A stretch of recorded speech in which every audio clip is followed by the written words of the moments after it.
Hello, everyone, and welcome to another edition of Diecast Emporium Military Mondays, brought to you by my friends at SmallScaleHobbies.com. Be sure to check them out for all of your 187 scale military modeling needs.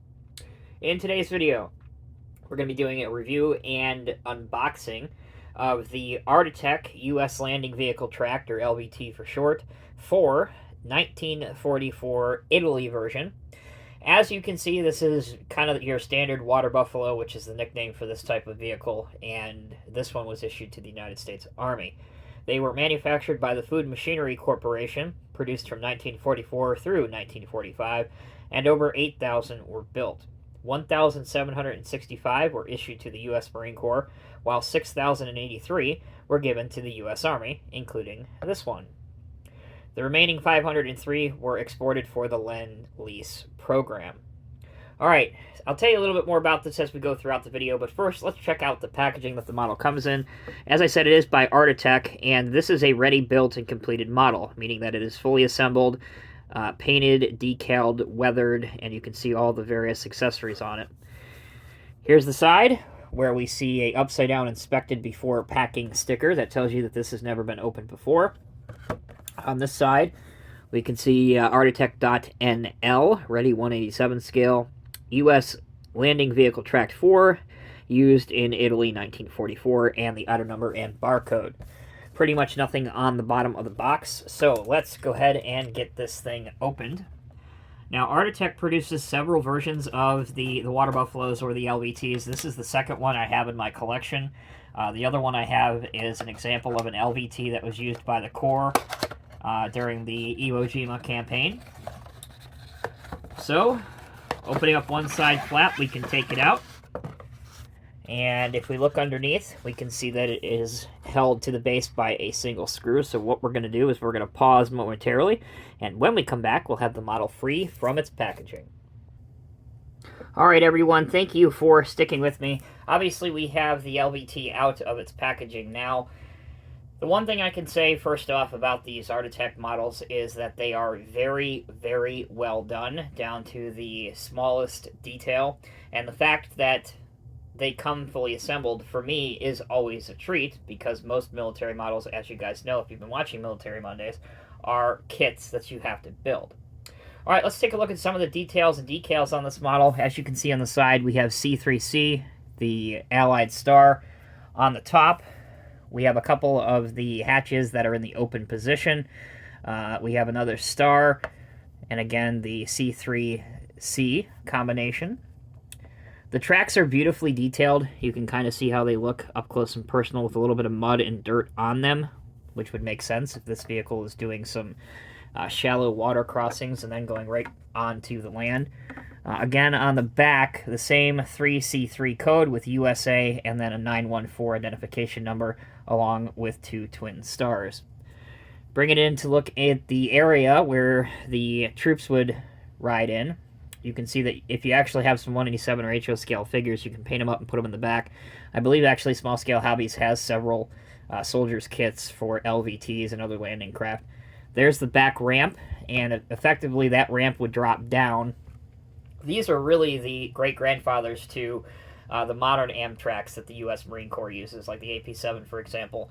But this was really, no pun intended, this was really uncharted water at the time. Initially, these vehicles were solely intended to deliver cargo and supplies from ship to shore.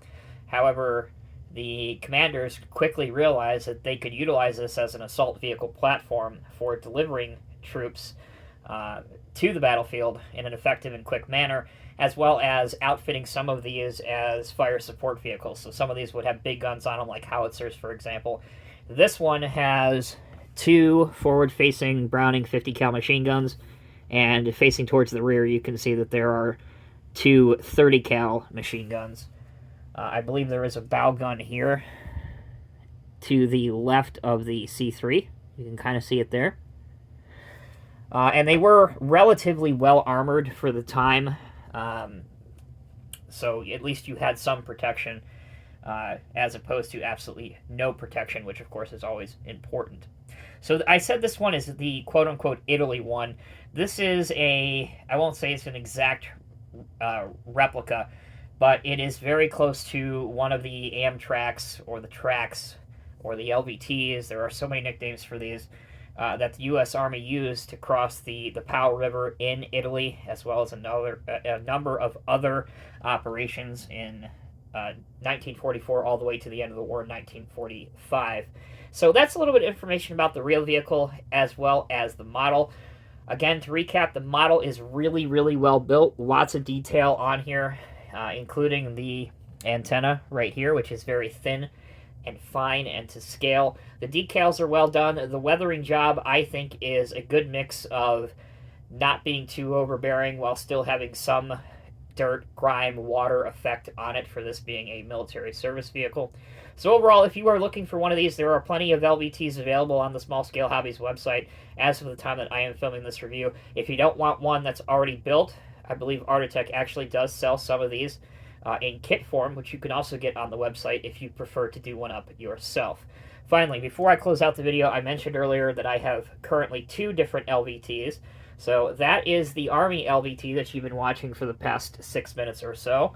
And we'll put it next to an LVT that the Marine Corps used in Iwo Jima in 1945. So you can see by comparing them side by side the similarities as well as the differences between the 2 vehicles.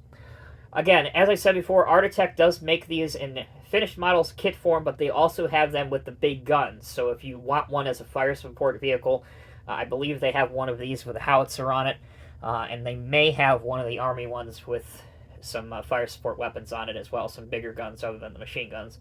I'll have to look into that and verify that for you. At any rate, that will bring this week's episode of Diecast Emporium Military Mondays to a close. I hope you guys have enjoyed the video. Maybe you learned a little something. Maybe you found a model you want to add to your collection. Let me know down in the comment section below what you think. And on your screen right now, you'll see some suggested links for past episodes of Diecast Emporium Military Mondays, including the episode I have on the USMC LVT. Alright guys, thanks so much for watching. Until next time, take care, be well. I'll see you in the next review.